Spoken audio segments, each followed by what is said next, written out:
Saya pernah diceritain Gus Zofur juga sering baca buku tentang Mbah Maksum. Dulu Mbah Maksum kalau wasiat kembali ya gitu. Kamu harus NU dan harus mempertahankan NU, tapi tidak dengan cara membenci Muhammadiyah. Dulu Mbah Mun juga sering cerita, dulu Mbah Hashim tuh ngaji Syekh Mahfud. Nah, Mbah Ahmad Dahlan dulu namanya Darwis sering ngaji sama Syekh Khotib Minangkabau. Zaman itu Syekh Khotib sudah modern, sudah ikut gerakan Abdu, gerakan Almanar.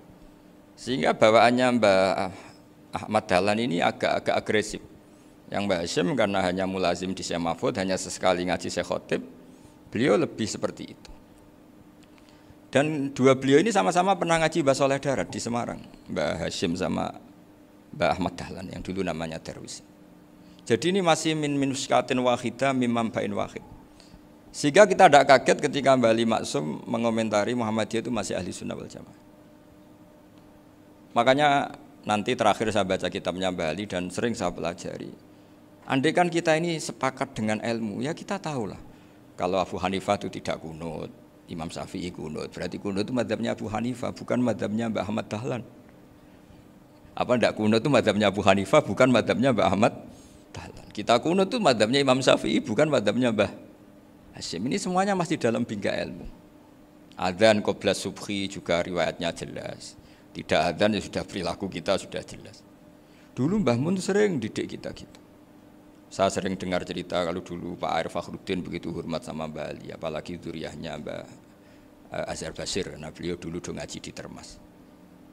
Dulu itu enggak ada masalah karena semuanya dianalisis pakai ilmu. Tapi sekarang pakai identitas, yang kunut itu NU, yang enggak kunut Muhammadiyah. Berarti Abu Hanifah itu Muhammadiyah, Imam Syafi'i itu NU. Berarti Imam Syafi'i itu ya anak buahnya Ki Miftahul Ahyar kira-kira gitu kan. Nah, anak buahnya Pak Said Akil. Kan terus jadi repot. Dulu kita ini pengagum ilmu, bukan pengagum perbedaan.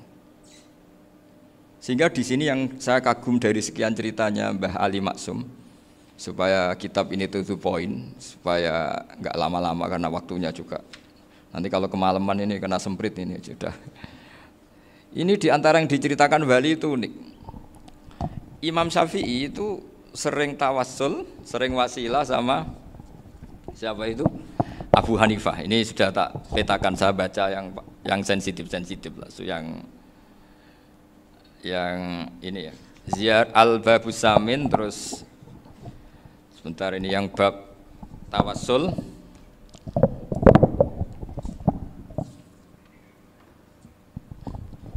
Ini halaman 90, mungkin santri-santri kerap ya bisa ngecek lagi di kitab Hujatul Ahli Sunnah.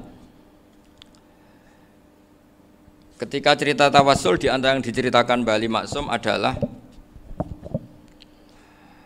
perilaku ya, bukan sekedar statement tapi apa? Perilaku. Perilakunya Imam Syafi'i atau ahwalnya kalau bahasa halusnya, yang selalu ke makamnya Abu Hanifah untuk tawassul. Padahal Imam Syafi'i itu orang yang secara ilmu sering kritik Abu Hanifah. Jadi ini saya baca ini di halaman 100, jadi tawassul mulai halaman 9 berapa ini sampai halaman ini yang qala sami'tu Syafi'iyya yaqul inni la atabarraku bi Abi Hanifah wa aji'u ila qabri fi kulli yaumin zairon fa idza uridat li hajatun shallaitu rak'atain, halaman 100, waji'tu wa sa'altu wa ta'ala al hajat indahu fama tab'udu anni hatta tuqda. Kanal Imam Syafi'i ayyama huwa bi Baghdad yatawassalu bil Imam Abi Hanifah yaji'u ila dorihi fayusallimu alaihi wa yatawassalu ila Allah bihi fi qada'i hajati. Terus wa yatawassalu Imam Ahmad bi Imamina Syafi'i. Jadi di antara yang diceritakan Mbah Ali Maksum itu betapa Imam Syafi'i yang terkenal sering mengkritik Abu Hanifah dalam tatanan fikih karena beliau tidak percaya ada istihsan. Abu Hanifah berpendapat adanya istihsan, dan kita tahu lah ikhtilafu Syafi'i wa Abu Hanifah itu besar sekali. Tapi beliau itu tahu Abu Hanifah itu orang yang sangat soleh. Abu Hanifah itu kalau ketemu sama orang yang utang beliau itu yang lari bukan yang utang Abu Hanifah, karena takut orangnya itu izin. Jadi kalau ketemu yang utang di jalan itu yang sembunyi itu Abu Hanifah. Kenapa engkau sembunyi? Ada yang utang saya lewat, nanti orangnya malu.